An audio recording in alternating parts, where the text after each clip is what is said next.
Smith corks one into right down the line. It may go. Go crazy, folks. Go crazy.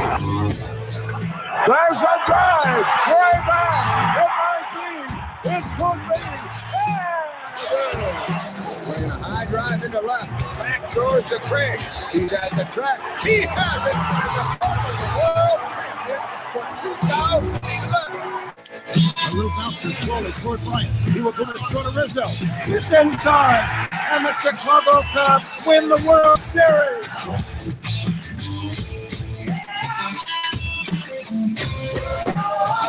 This is the Team of Rivals podcast. No insiders, no anonymous sources, just passionate analysis from the bleacher seats. Here are your hosts, Don Nuttall and Peter Geddes.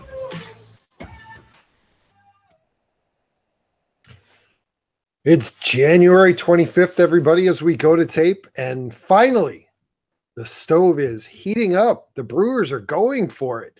And word on the street is that Darvish and the Cubs may be getting closer to a deal. But before we get too far into it, I'm going to bring on my guests or my co-hosts, Ron and Elliot. Gentlemen, how's it going tonight? For me, good Thursday. Yeah, it's an interesting Thursday, right? I mean, this was going to be a heading into the morning. I'm like, what are we going to talk about other than the geriatric Giants outfield, Hall of Fame, announcement, which I know for for fan bases, it's pretty exciting news, but for the rest of us, it's kind of like a meh, right? So yeah, we were going to have to talk about a lot more speculation, which is what we've done the last couple of weeks. But man, Pete, thanks for taking the driver's seat tonight, man. I appreciate it.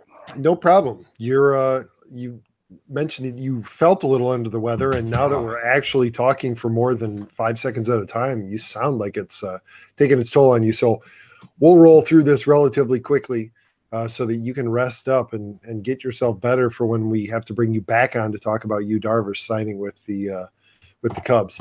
How about you, Elliot? How's the week been? Busy week. I did some traveling for work, so I was out in an airplane and then in a hotel for 48 hours. And yesterday, full day of work, and some more traveling today for family stuff. And now we have some stuff to talk about. It's exciting, and the fact that it all happened within like two and a half hours is. Plus, we had the Jose Reyes with the Mets, but that was going to be the hot news tonight, right? That was. Well, before we get too deep into it, guys, let's just remind everybody who's watching us live right now on YouTube and who will be listening to us later on the podcast that they can find everything relevant to this show at teamofrivalspodcast.com. Always up with the latest content, whether it's the video, the podcasts, or links to our various social media. So, gentlemen, Milwaukee Brewers making moves tonight the hell?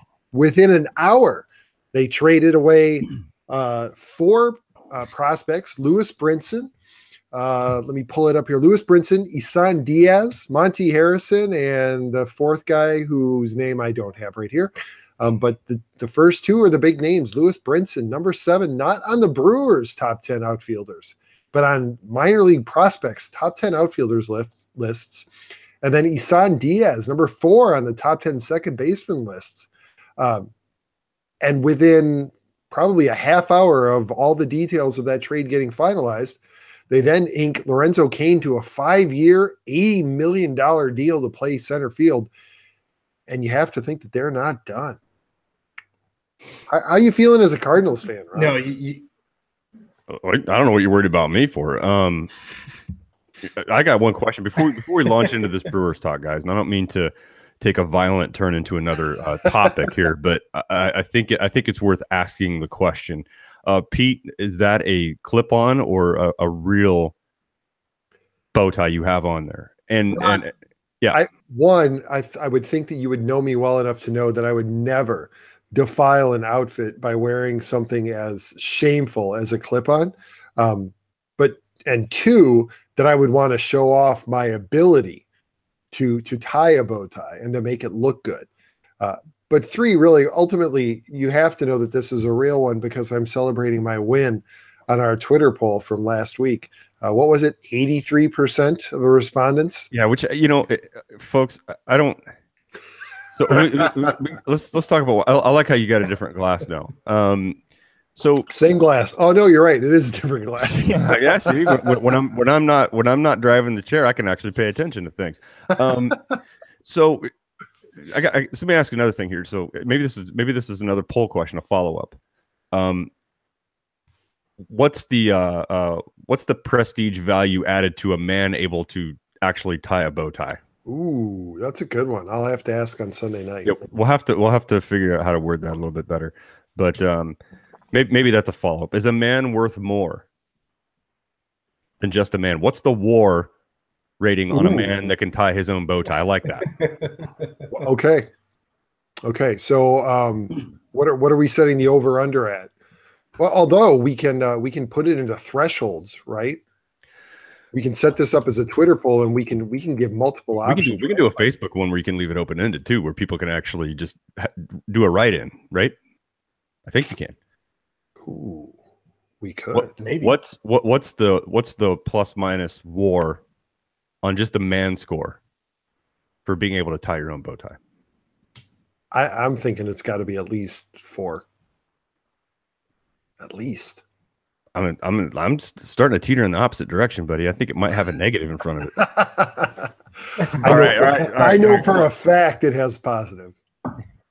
Let's get back on this Brewers talk, man, because this did hit us tonight. Like, I don't know how you guys feel about it, but I guess I kind of saw Milwaukee as a dark horse for Yelich. I mean, I haven't been, keeping up on these rumors like I had been before the Ozuna trade, because I was assuming the Cardinals wouldn't do much after that. But I don't know what you guys think about that. But I kind of saw them as a dark horse, but they pulled it off.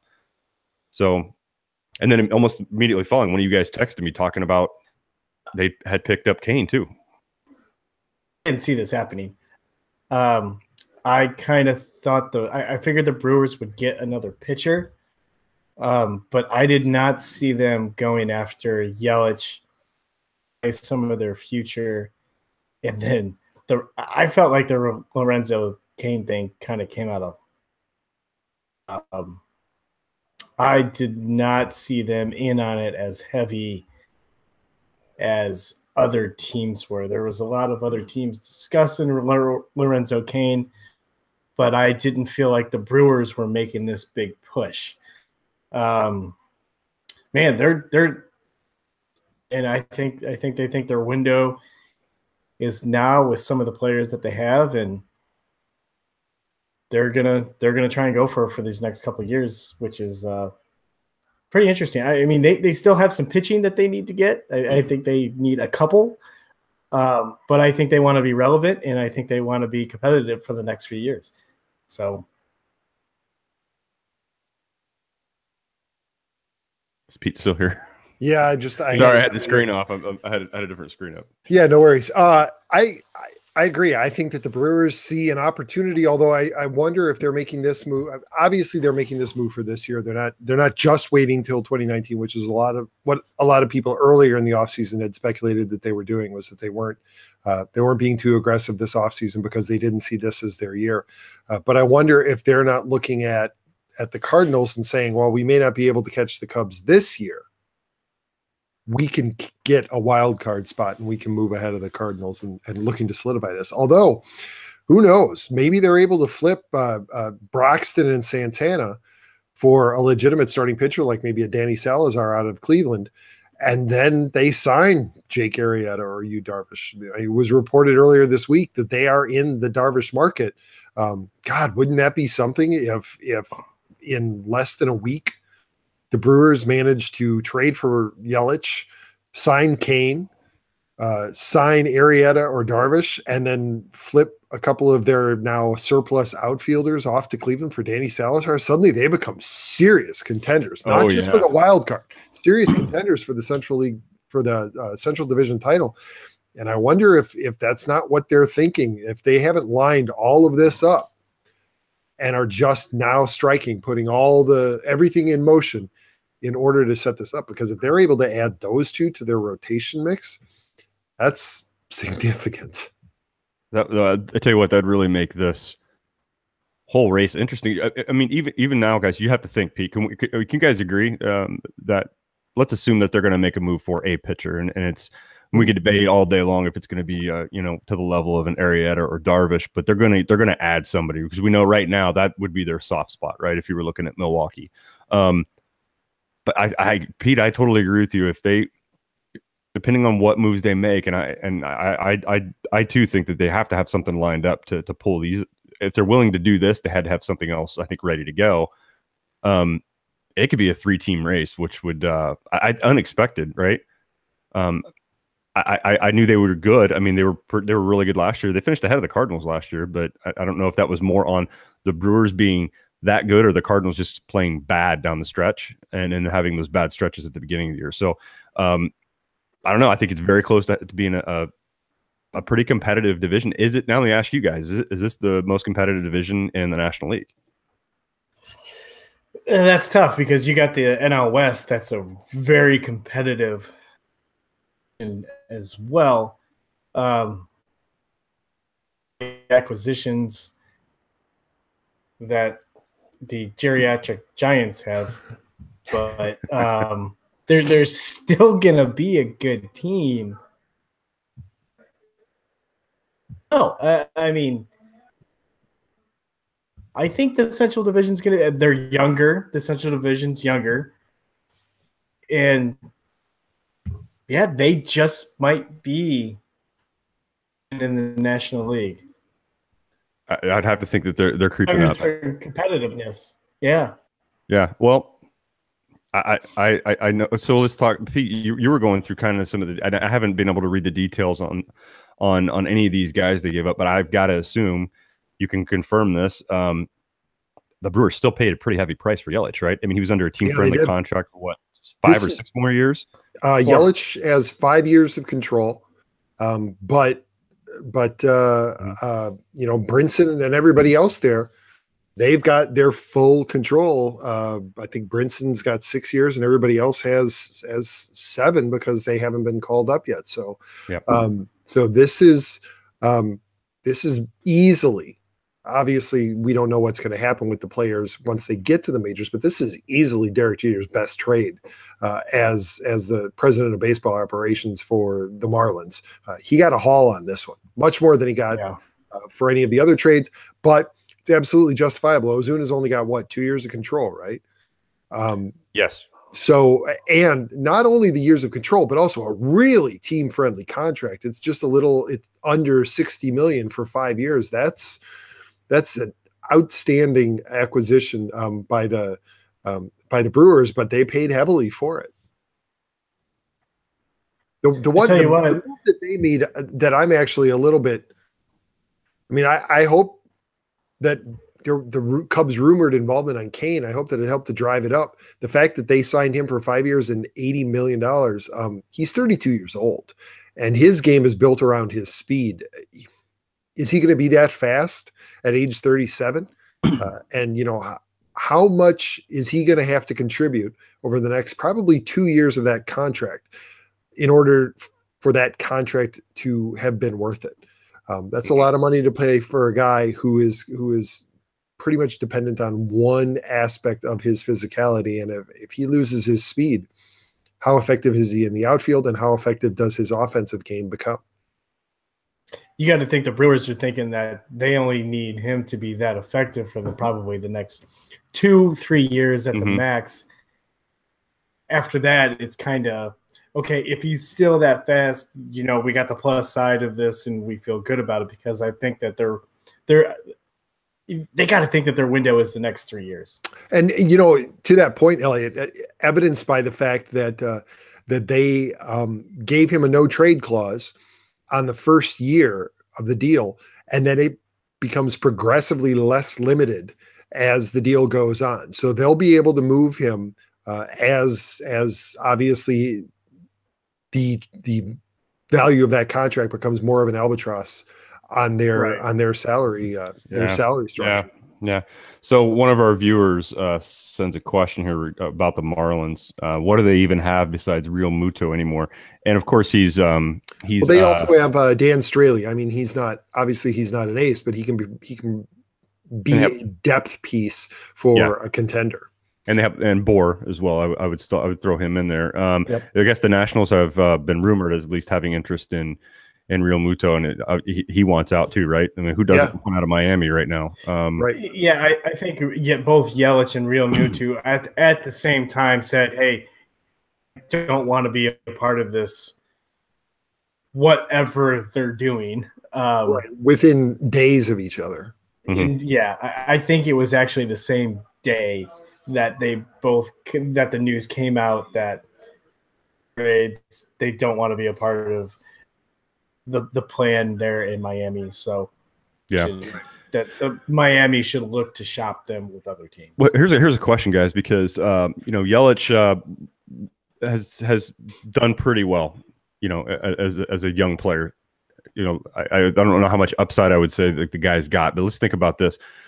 Who's been in the lineup with him? And we can't say that anybody on the Brewers right now compares to the two. When you have Giancarlo Stanton hitting near you, behind you, anywhere, and then having a year last year like Ozuna had, how is that going? What is his performance going to look like as a Brewer in their lineup? They have a good lineup, right? No, wait a minute. Are you negative? Yeah, I mean, if Eric Thames has the same kind of year that he has last year, I mean, if he can start hot again and keep it going, he cooled off a lot in the second part of the season, but he did.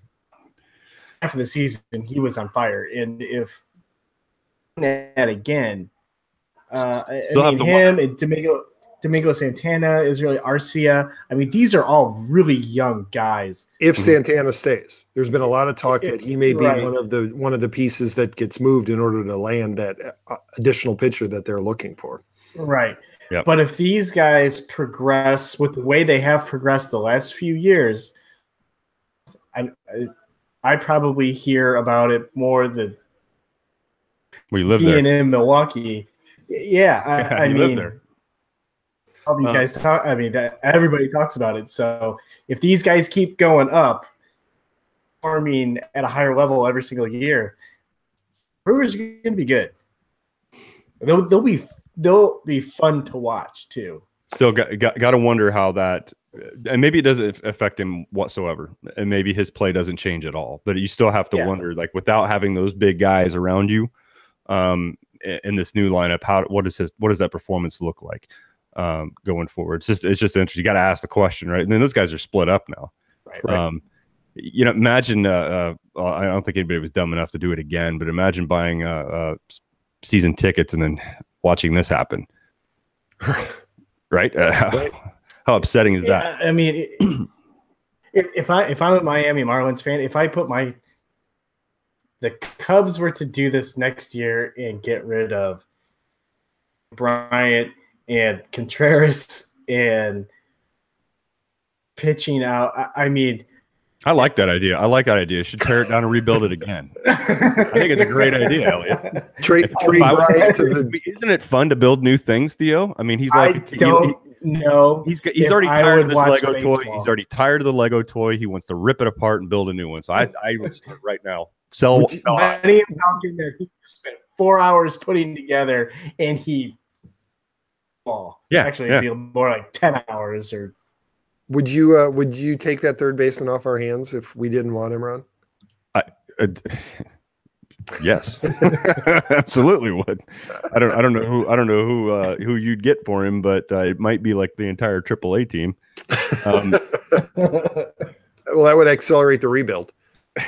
The Cardinals can just play, and they can just play against themselves next year. Yeah, absolutely. Yeah. If you can't beat anybody else, you might as well beat yourself.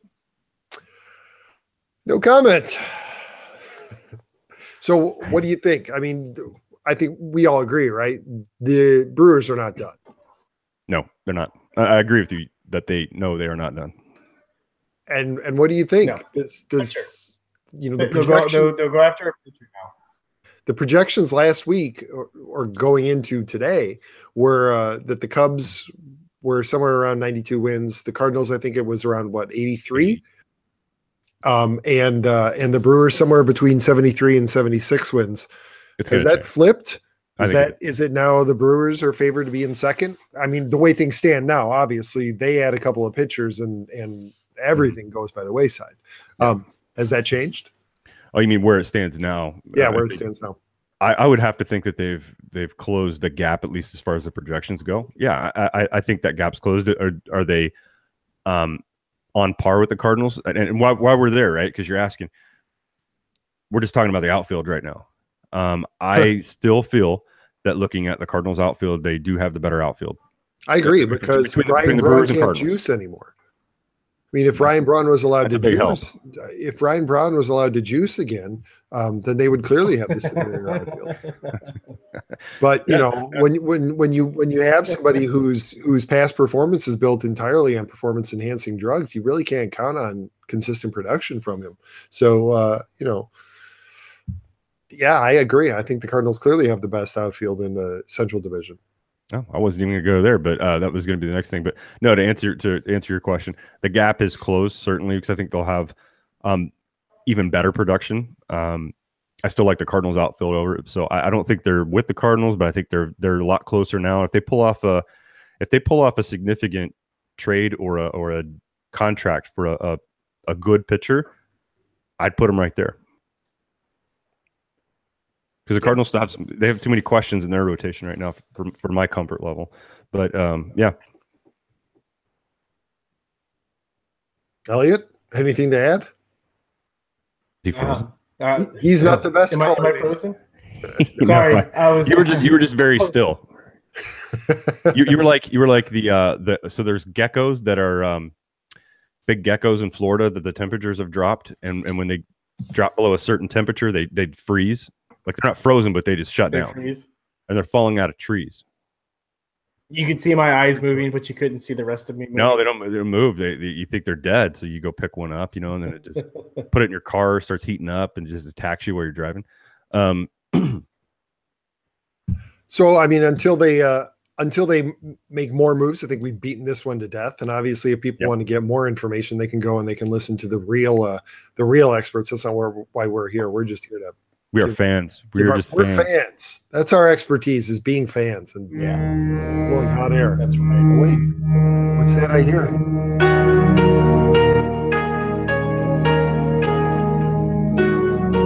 I think it's time. I think you're right. For you to give an update.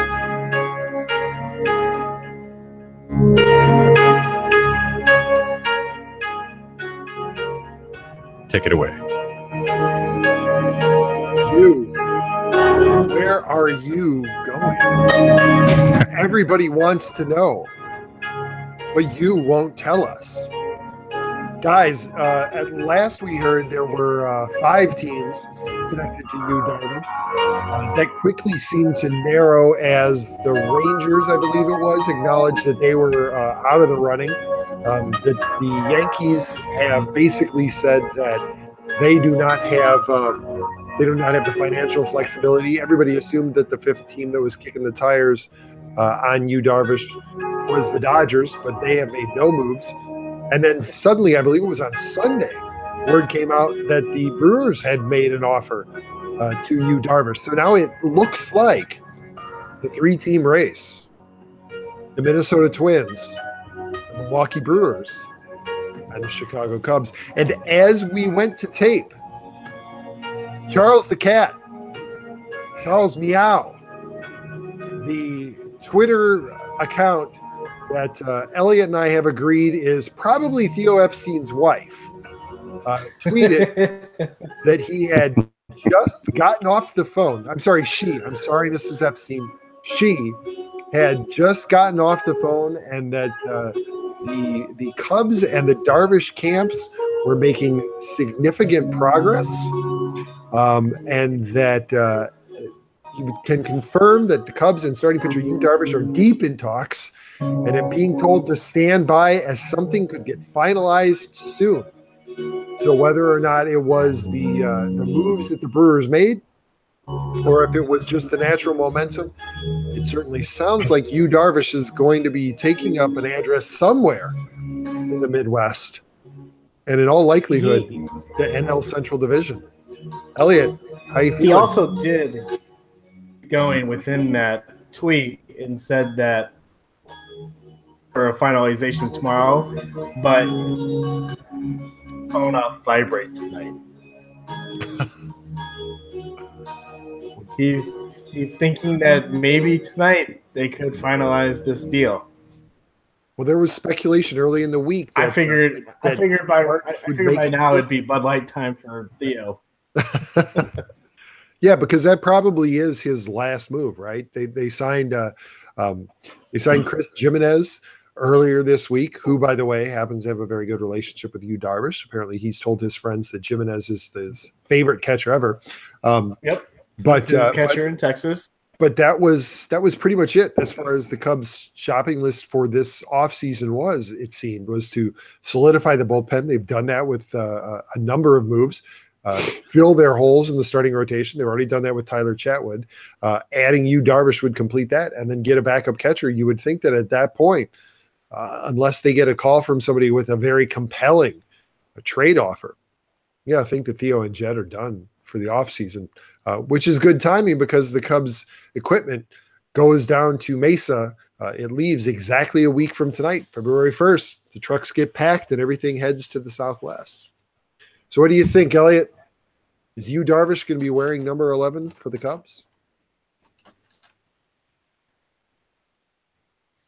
I thought I heard somebody just no, I number 11. You all right? I hope so. You have a stroke?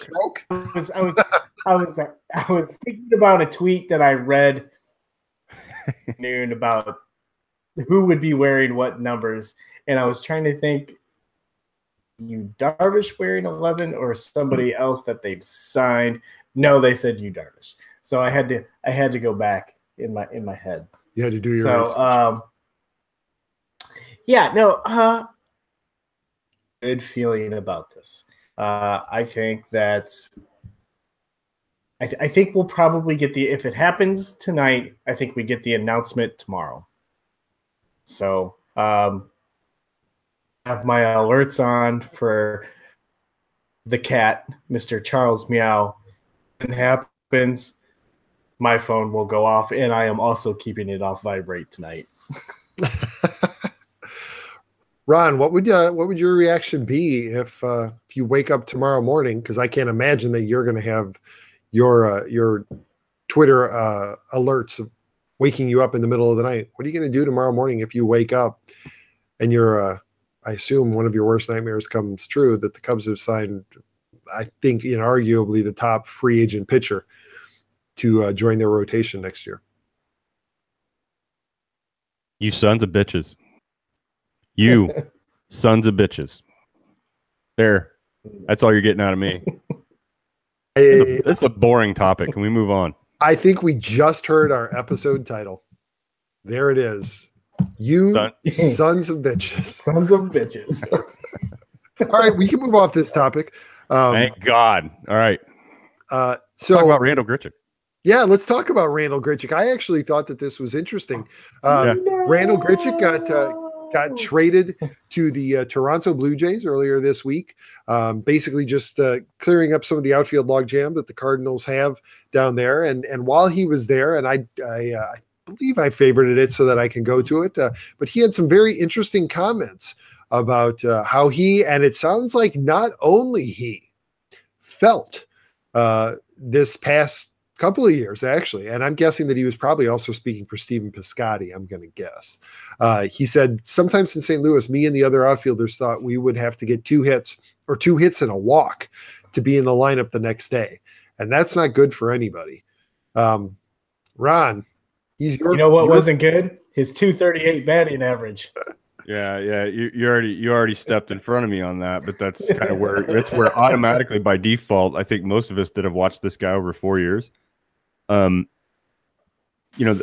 numbers kind of say it all, but what the numbers don't tell you is that this guy had every opportunity in the world to win a starting job. They gave him more than enough chances, a lot more than what I've seen a lot of other players that have gone through any organization, any team. They've been extremely patient.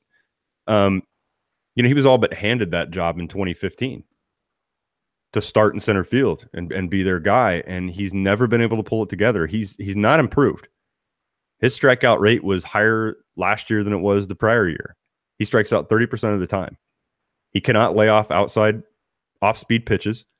He has no discipline at the plate. Sure, when he comes back for a week or two right after they send his ass down again, like they have to every year, yeah, he's hot for a week, but then he reverts right back to where he was before. All of us, because they bring him up against the Cubs, and then he kills them. Yeah.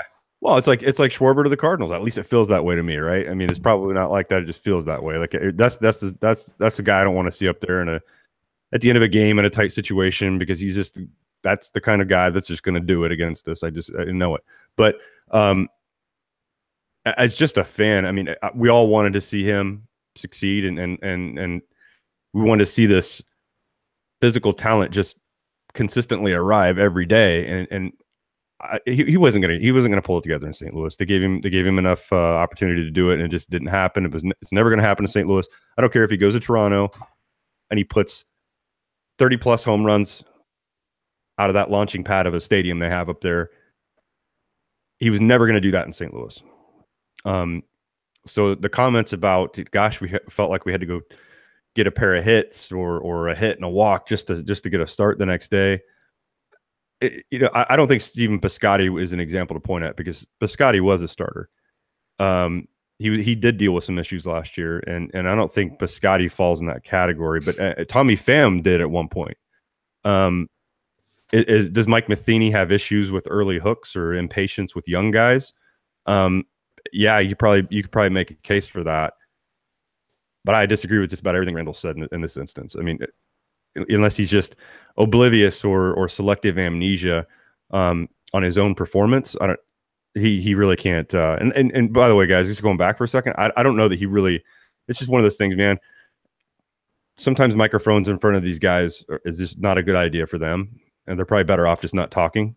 I'm not sure if he exactly meant that to be a terrible thing, or if he was just really just speaking his mind and not aware of how that was going to come across. But they needed to move him. They have a lot of depth in the outfield. They basically have Harrison Bader. This means more at bats. This means more playing time for him. And he's a lot like Grichuk, right? He doesn't have as much pop. He doesn't have that fantastic launch angle and exit velocity that everybody likes to talk about. But he's a similar character. So I don't think they're going to feel an impact of losing Randall Grichuk in this lineup at all.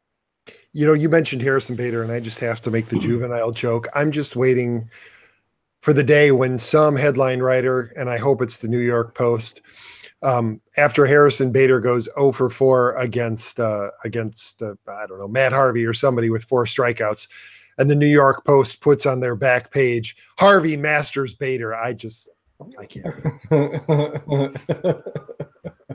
Elliot, you had a pretty violent reaction to this when I threw it out as a possible topic, and obviously it was so violent that you cut Ron off.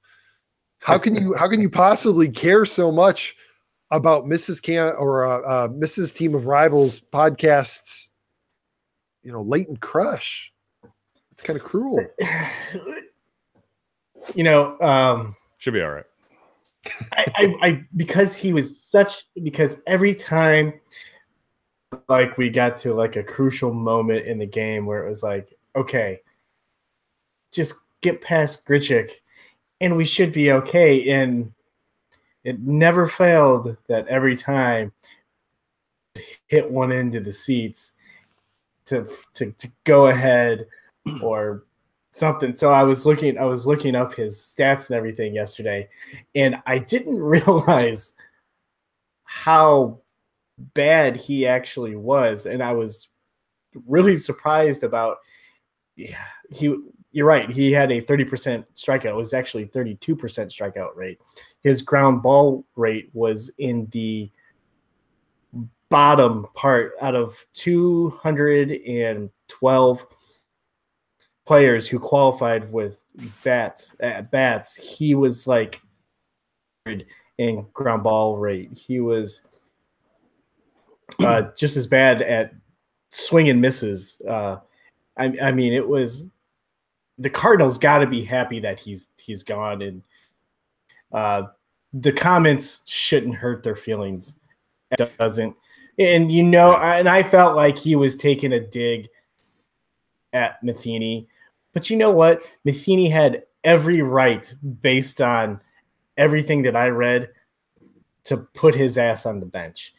And Grichuk has nothing to talk about. I mean, his comments.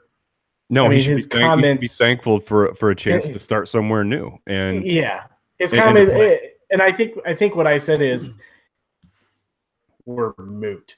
I mean, there's zero meaning behind. There's zero weight behind his comments, because he, in all intents and purposes, he's not a great player. Well, no, he's at this point. That's a fact. He is not a great player, and really, he should just be thankful that they found a place for him where he has a chance to go play now, and he's going to play for a team which I personally feel is not going to be in the race this year. They're not going to be competitive. He's going to be able to get chances for at bats, and they're not going to be high leverage situations. I don't. And maybe he can increase his numbers and get a nice contract or something. I don't know. Yeah, I mean, I don't hope he doesn't. I mean, I never felt that way about him, but I'm glad to not have to worry about him coming up to bat in a high pressure situation late in the game this year. I'm glad I don't have to deal with that. But that's the telltale sign, right? I mean, we can all be opinionated, and sometimes we don't all run off facts. A lot of emotion in there, but when you have a player that, you guys probably have one on your team, maybe that you guys, man, I hope that guy's not up late in a game when we need something to happen. I hope that's not the guy. It's been Jason Hayward. It's been Jason Hayward for the last 2 years, because it's usually he's gonna roll over and hit it to the second baseman. And if you got a guy on base, he's gonna hit into a double play.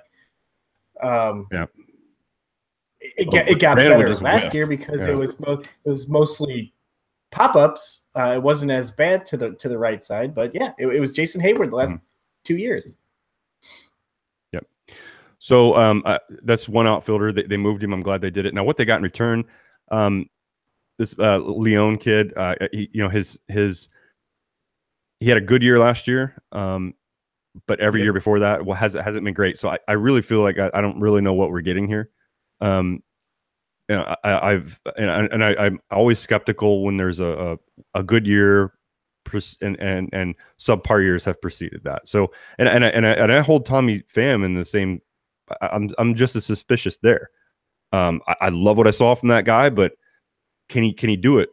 From start to finish. He's motivated too. I like him, and I hope he does. And I'd hold this. I'm just as suspicious of this new guy. What are we going to get? Because we've got relievers from Toronto before. Brett Cecil, and that didn't work out too great last year. So we'll see. And this other minor leaguer, hard thrower, has no control. So it's just adding to a little bit of depth in the minor league. But they didn't get a haul in return. Who could have expected that? They got some bullpen help though, so that's a plus. Next. Looking at seizing the opportunity and actually taking a page out of the Cubs playbook and zigging when everybody else zags. Everybody else is going young. Nobody wants anybody who's over the age of 30. Not the San Francisco Giants. Once again, they bring in an aging face of the franchise. They have certainly remade their outfield. But Ron, I think you had the best take on this as far as what it is that the Giants are trying to do this year. What did I say? You don't remember what you said? No. Okay, you didn't say it. You texted it. Oh, I texted it. Oh, okay. Yeah. I don't remember how I said it though. Guys, remind me. I set you up so beautifully, and this is what you're going to give us. I don't remember what I typed. Were you that delirious from the oncoming flu? Was it? I know it had something to do with AARP. It did, but I don't remember what. Are you really going to make me go back and read this? Well, this was after Ron's rant. Trying to find it right now. Hey, did you know? Real quick, did you guys know? I don't know if this is his nickname or not. Is Jorge Colon? Is that his name? No, that was the guy I was in the Marines with. Bartolo. Jesus Christ. Bartolo Colon. Well, it was Jorge Colon. He was a Marine. I was in the service with. But so Bartolo Colon. It was. Do you guys? Is his nickname Big Sexy? It is Big Sexy. Yeah, I love it. I didn't know that. They have a Twitter thing. Hashtag no off season for Big Sexy. All right. So Ron, your reaction was when they signed Austin Jackson. And you said no big deal, but they've acquired nobody under 30 as far as position players. And then you follow that up with the AARP offseason, AARP season in the Bay. And what can AARP do for you? that you have to show your card before lineup cards. You have to show your AARP card before lineup cards are exchanged. Ron, you don't seem to be buying it. No, not really. Hey, I gotta. Maybe here's another poll question. I like this one. I can just think when I'm not in the driver's seat, man. I can think about this shit all night. Might have you do this from now on. I think another question is how many games is that outfield going to play together? Before one of them, 30 games. One of them breaks a hip. 30 games over under. What do you guys got on that? No, tell me. I think we should put it up there. All right, we'll get it over under 30. I'm going to go over. Yeah, 30. I made that too easy. You're looking at Maybe we should go 40. Yeah. Over under 40 games. They're going to play together? I'd say at least play together 60. Or start together? You got to get closer to half. Start together. Over under 40 games. All three of them. Ooh, yeah, I'm changing it to 40 because 30 is too easy. Because I'm inclined to pick over 32. 40. I think I'll go over, but only slightly. I'm going under 40. Same. You think so? Under 40. Who's going to break the hip? Well, a lot of things could happen with that outfield, right? They could, there's a lot of room out there. Is the only thing playing in their favor in the Bay.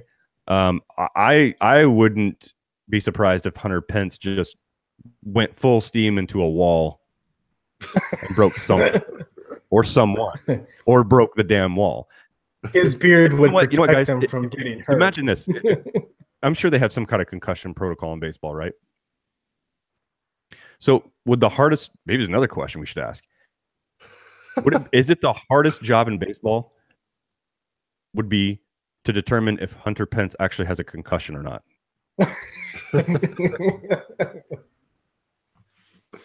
Would it not be?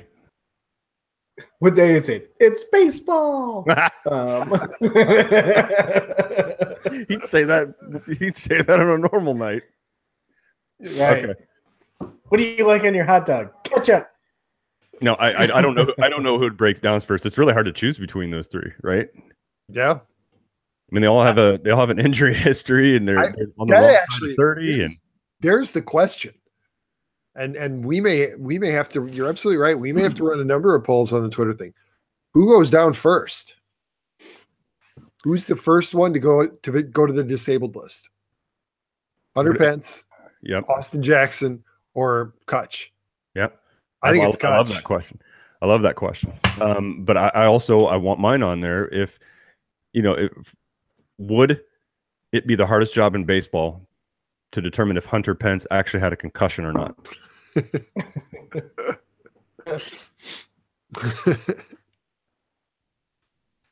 So, Ron, I'm taking it that you're not buying it, that the Giants have made the moves to bring themselves back into contention. No, not really. I mean, at the end of the day, it wouldn't surprise you because it is the Giants. I mean, they still have that core. They have a core group of veterans there that still know how to win.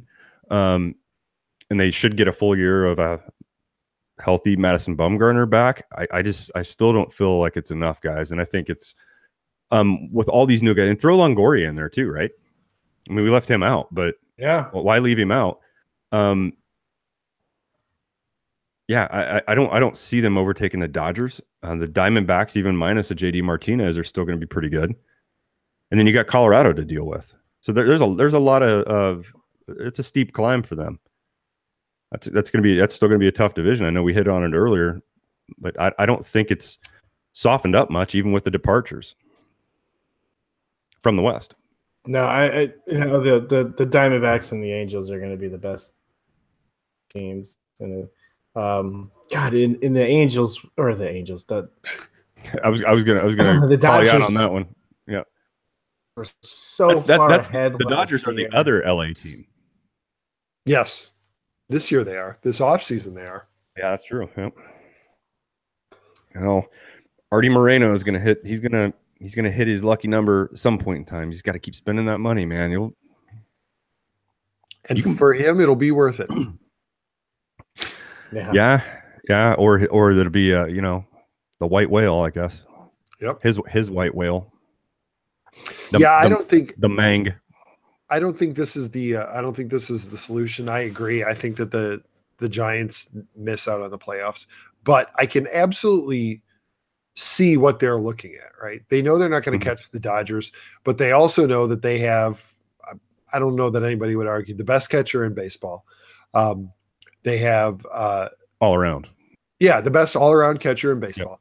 Yep. They have, you're right, a healthy Madison Bumgarner returning. They've got a decent rotation, and they've brought in, they had probably inarguably the worst outfield, both defensively and offensively last year in baseball.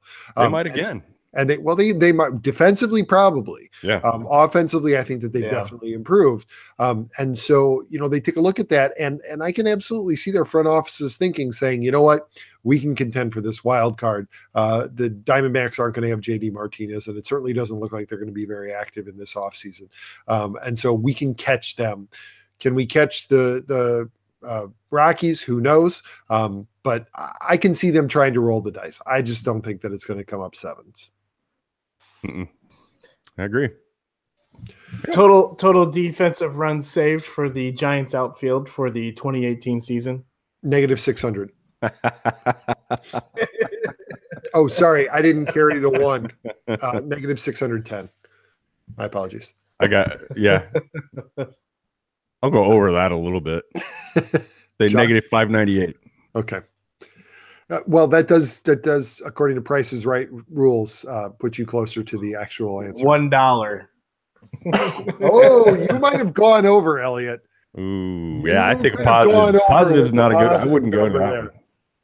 All right, and finally, the Hall of Fame was announced, and I thought back to a year ago, Ron, and it's funny that we were complaining about the offseason last year and how slow it was. Compared to this year. And we were able to basically dedicate a whole podcast to the Hall of Fame announcement last year because there was nothing going on. But that's because everything was pretty much done by now. Last year pales in comparison to this year. There's still over 100 free agents out there who haven't landed. I mean, look at this. The Hall of Fame is the 5th item on our agenda. And I can tell just by the fact that you're sick and we've been on here almost an hour.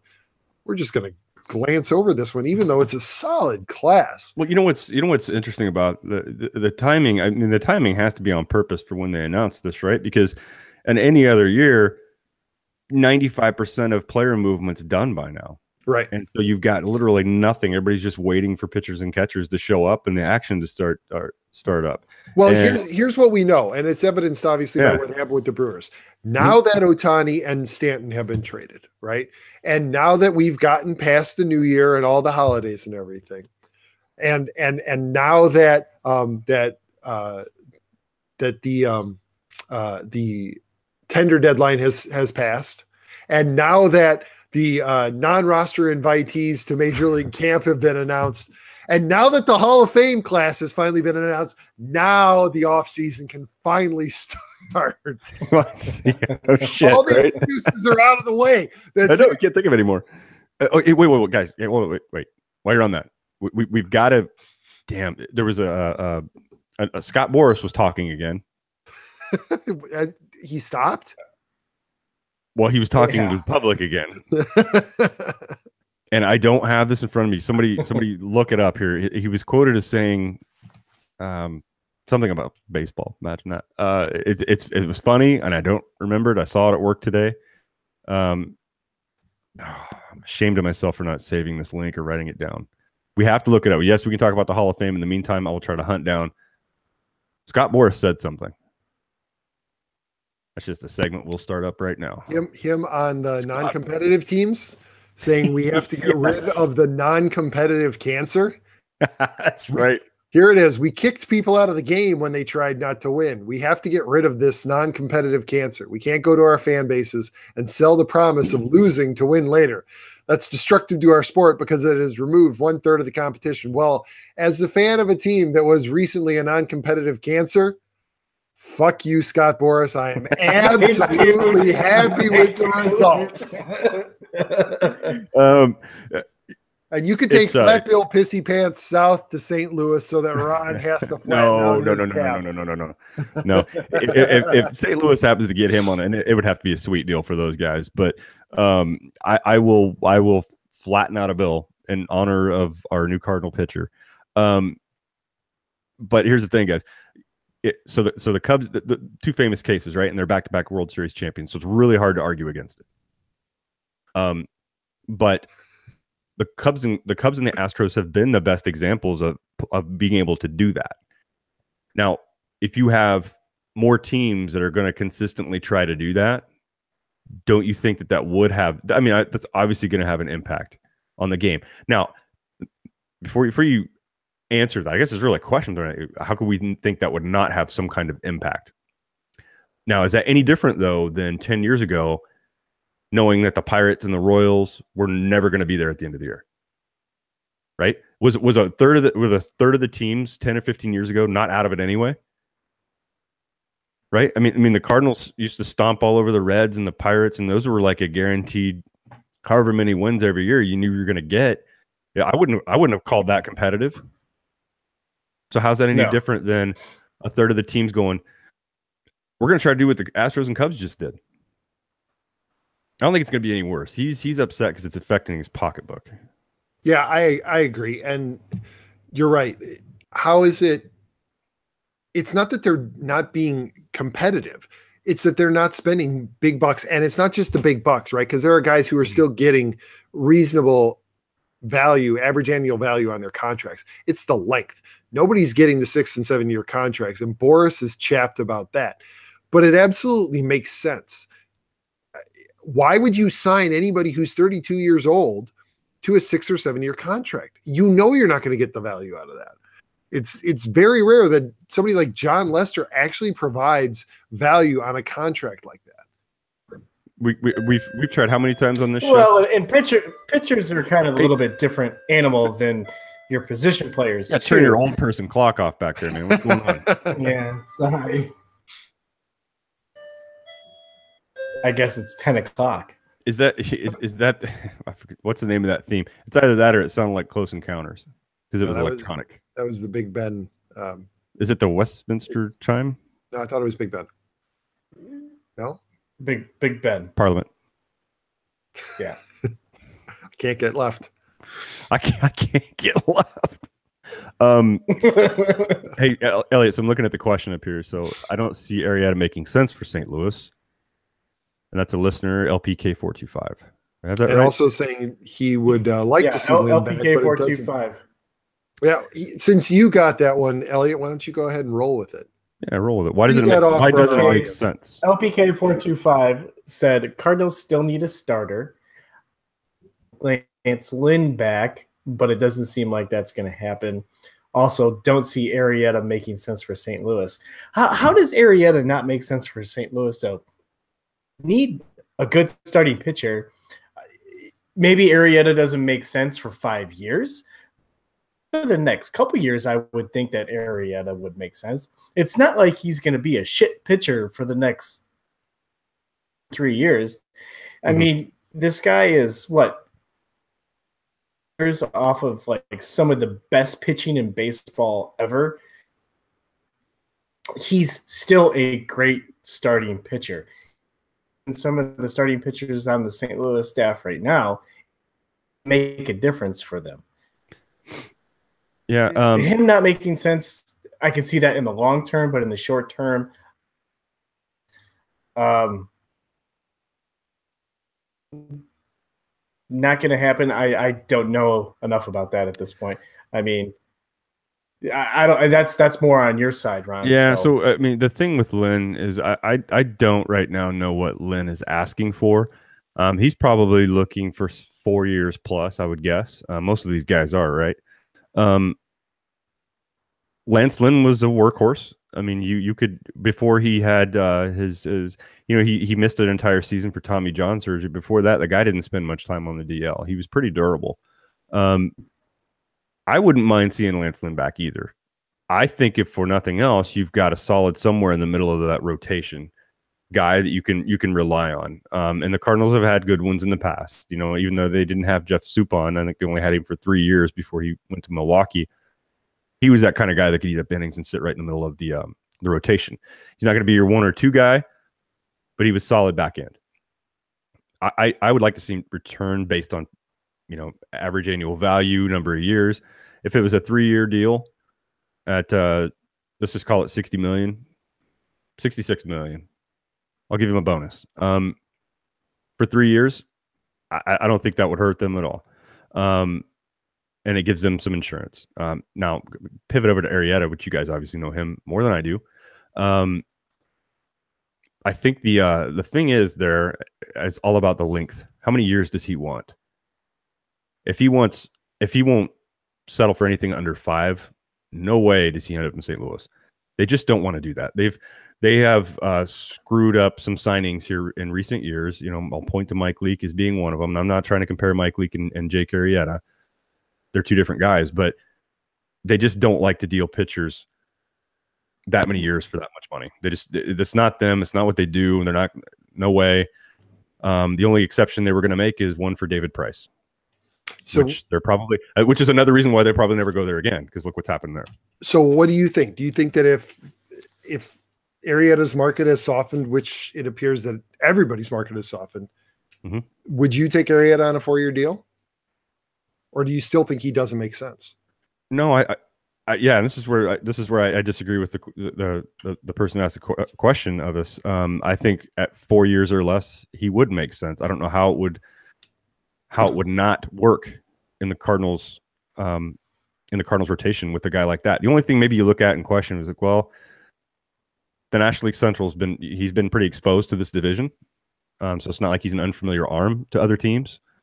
But gosh, with the player movement and everybody being so young, is that as much of a factor anymore as it used to be? Don't know. If it's 4 years or less, it's a factor. Yeah. Against the Pirates and the Brewers, and he's probably never pitched against his own teammates like he does other. So I think it's a non-factor. I think it's a non-factor for the NL Central. Some of the other teams around the league have seen him.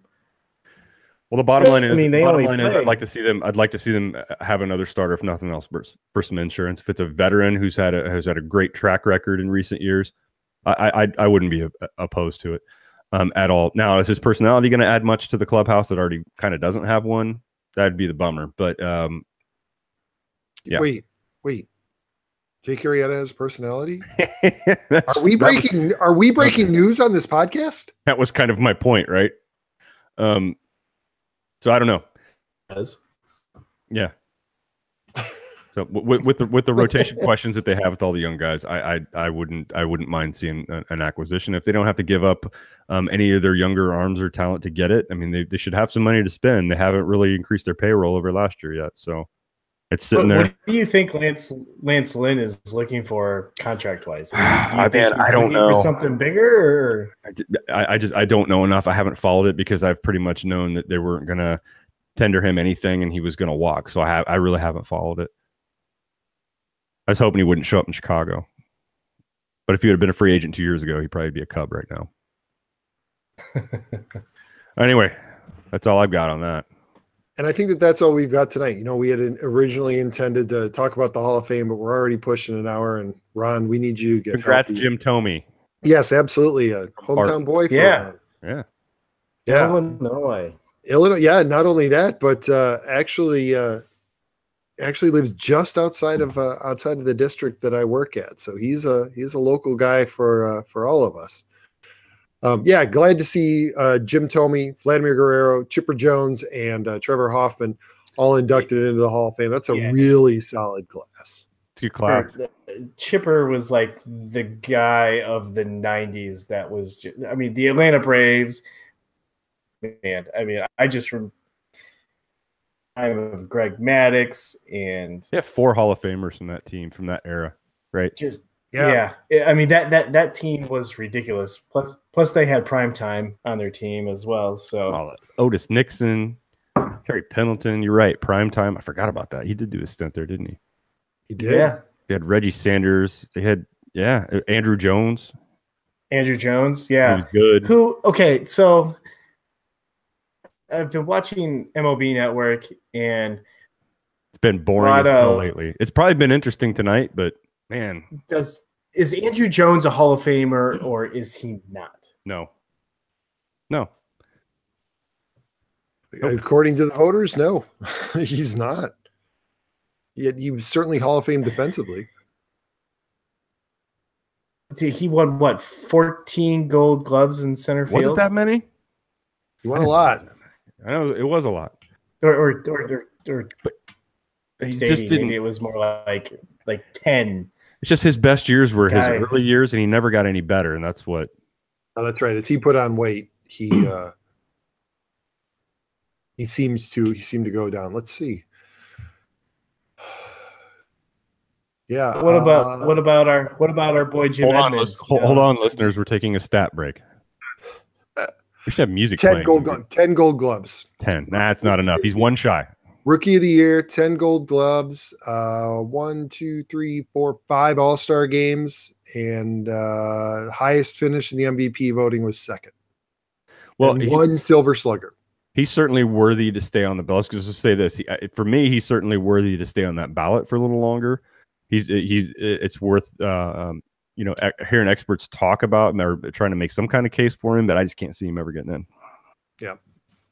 Yeah, I agree. He'll probably be short. He might make like a year or two with votes if there's a week. Yeah. I mean, it'd be nice because of his presence in the 90s. I mean, he was one of the perennial during that time, but he's ranked 20th in defensive WAR in his career.